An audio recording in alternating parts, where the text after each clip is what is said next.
ఒక ఆంధ్రజ్యోతి రిపోర్టర్‌ని నిన్న హత్య చేసినటువంటి సంఘటనలో విశేషం ఏంటంటే దాంట్లో ఆంధ్రజ్యోతి వాళ్ళు కూడా కాస్త బుద్ధి తెచ్చుకోవాల్సినటువంటి అంశం. అతన్ని చంపింది ఆంధ్రజ్యోతి రిపోర్టర్ జగన్మోహన్ రెడ్డిని చంపినటువంటి వ్యక్తి నిందితుడు తమీం. ఎందుకో తెలుసా ఈ రాక్షసుడు అతన్ని చంపింది? వీడు మత కలహాలు సృష్టిస్తే వీడి గురించి పోలీసులకు సమాచారం ఇచ్చినందుకు చంపేశాడు. కక్షగట్టి చంపేశాడు. ఏదైతే జగన్మోహన్ రెడ్డి దారుణ హత్యకు గురైనటువంటి సంఘటనలో కత్తితో నరికి చంపి బైక్ మీద పారిపోయినోడి పేరు రౌడీ షీటర్ తమీం అయ్యన్ను. వీడు మరో పత్రిక రిపోర్టర్ సుబ్రహ్మణ్యంతో కలిసి నిన్న జగన్మోహన్ రెడ్డి ఉదయం పట్టణం హై స్కూల్ గ్రౌండ్ చుట్టూ వీధిలో వాకింగ్ చేస్తూ ఉంటారు. మంగళవారం ఉదయం వీళ్ళిద్దరూ వాకింగ్ చేస్తుండగా దన్నుపురం ప్రాంతంలో ప్రవేశించారు. జగన్ హత్య చేయడానికి 2 రోజులుగా రెక్కి నిర్వహించినటువంటి తమీం అక్కడ తన బాబ్బరితో కలిపి కాపు కాశాడు. వీళ్ళు రాగానే ముందుగా జగన్ కాలు మీద కత్తితో నరికాడు. అడ్డుకోబోయిన సుబ్రహ్మణ్యం తోసేయడంతో ఆయన గాయాలయ్యి దాని నుంచి తప్పించుకుని జగన్ సుమారు 40 మీటర్ల మేర పరిగెత్తాడు. అయినా తమీం వెంటపడి మరి మెడపైన చేతుల మీద ఇష్టానుసారంగా నరికాడు. అక్కడే ఉన్న వృద్ధులు గట్టిగా కేకలేస్తున్న కత్తి చూపించి బెదిరించాడు. విషయం తెలుసుకుని పరిగెత్తుకెళ్ళిన మిత్రుడు ఆరిఫ్ ఒడిలోనే జగన్ ప్రాణాలు కోల్పోయాడు. హత్య చేసిన తర్వాత రక్తంతో తడిసిన పొడవాటి కత్తిని చేతిలో పట్టుకుని తమీం బైక్ మీద పారిపోయాడు.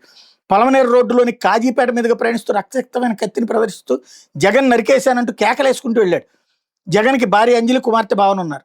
అయితే విషయం ఏంటంటే వైసీపీ హయాంలో వీకోటకి బైపాస్ రోడ్డు మంజూరైంది. ఈ విషయం ముందే తెలుసుకుని వైసీపీ నాయకులు ఆ ప్రాంతంలో పెద్ద ఎత్తున భూములు కొనుగోలు చేశారు. ఊరి బయట నుండి రోడ్డు వెళ్తే పట్టానికి విలువ తగ్గిపోతుందని ఊళ్ళో నుంచి రోడ్డు అభివృద్ధి కావాలని అప్పట్లో స్థానికులతో కలిసి జగన్ ధర్నాలు నిరసన చేశారు. ప్రజాప్రతినిధులకు అధికారులు ఆర్జీలు ఇచ్చారు. హైకోర్టులో పిటిషన్ కూడా వేశారు. దీంతో ఆ రోడ్డు నిర్మాణం కదలకలేదు. వ్యవహారంలో ఎవరైనా తమీంకి సుపారీ ఇచ్చి హత్య చేయించారంటూ ఒక దరిద్రపు వార్తని ఆంధ్రజ్యోతి తన రిపోర్టర్ గురించి రాసుకొచ్చింది. అసలు విశేషం ఏంటంటే 2024 సెప్టెంబర్లో వీకోట్లో జరిగిన మత ఘర్షణ తర్వాత ముస్లిం మత పెద్దలను తిడుతూ తమీం సామాజిక మాధ్యమంలో వీడియో పోస్ట్ చేశాడు. అతని మీద పోలీసులు అప్పట్లో 3 కేసులు నమోదు చేశారు. జైలుకు కూడా వెళ్ళొచ్చాడు. అవి కాకుండా తమీం మీద కడప, అన్నమయ్య, తిరుపతి జిల్లాలో 30 ఎర్రచందనం కేసులని. దీంతో వీకోట పోలీసులు గత ఏడాది మార్చిలో రౌడీ షీట్ తెరిచారు. తమీంని మసీదులోకి కూడా అనుమతించిన మత పెద్దలు అతని ఊరి నుంచి బహిష్కరించారు. దీంతో కర్ణాటకలో జీవనం సాగిస్తున్నాడు. ఇది జ్యోతి తన సొంత రిపోర్టర్కి సంబంధించి మత పిచ్చతో, అంటే వీళ్ళు సెక్యులరిజం అనేటటువంటి ఒక భ్రమలో బ్రతుకుతూ నిజాలని దాచేసి రాసుకొచ్చినటువంటి వార్తకి సజీవ సాక్ష్యం. దీన్ని కూడా వైసీపీ వైపుకి నెట్టేటటువంటి నీచమైనటువంటి ఎత్తుగడతో అసలు నిజాన్ని దాచేశారు. వీళ్ళ మిత్రపక్షం ఇదే భావజాలం ఉన్నటువంటి ఈనాడు రాసిన వార్తలో అసలు కోణం రాసుకొచ్చారు. 2024 సెప్టెంబర్లో వీకోట్లో 2 వర్గాల మధ్య ఘర్షణ తలెత్తింది. అంటే హిందూ ముస్లింల మధ్య. ఈ గొడవలో ప్రైవేట్ బస్సులు, దుకాణాల మీద దాడులు జరిగినాయి. చివరికి 144 సెక్షన్ విధించే వరకు పరిస్థితులు వెళ్ళాయి. ఈ ఘర్షణలకు వీకోట్లోని మసీదు విధికి చెందిన తమీం ముఖ్య కారణమని జగన్ పోలీసులకు సమాచారం ఇచ్చాడు. దీంతో నిందితుడి మీద వీకోట పోలీసులు కేసు పెట్టి రౌడీ షీట్ తెరిచారు. వీకోట నుంచి బహిష్కరించారు. అప్పటి నుండి తమీం కర్ణాటకలోని కోలార్ జిల్లాలో మటన్ దుకాణం నిర్వహిస్తున్నాడు. ఈ క్రమంలో 2 నెలల క్రితం గంజాయి కేసులో తమీం ప్రమేయం మీద ఆరా తీసేందుకు బెంగళూరు పోలీసులు వీకోటకు వచ్చారు. ఆ తర్వాత అరెస్ట్ చేసి వాళ్ళు జైలుకి పంపించారు. 2 కేసుల్లోనూ జగన్ వల్ల అరెస్ట్ అయ్యాని నిందితుడు కక్ష పెంచుకున్నాడు. నెల క్రితం బెయిల్పై వచ్చి జగన్పై రెక్కి నిర్వహించి ఈ ఘాతుకానికి పాల్పడ్డాడు. నిందితుడి మీద ఎర్రచందనం, అక్రమ రవాణా, మత విద్వేషాలు రెచ్చగొట్టడం, గంజాయి రవాణా మీద 20 కేసులు ఉన్నాయి.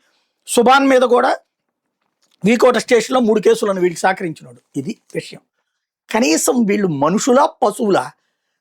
చదువుకున్నోళ్ళ, చదువురాని సన్నాసుల, దద్దమ్మల ఆంధ్రజ్యోతి యాజమాన్యం రాసేటప్పుడు దీంట్లో కూడా రాజకీయం తీసుకురావడం తప్పించి అసలైనటువంటి మత హింస కారణంగా వాడు మతహింసకు పాల్పడ్డాడు, అరాచకాలు చేశాడు.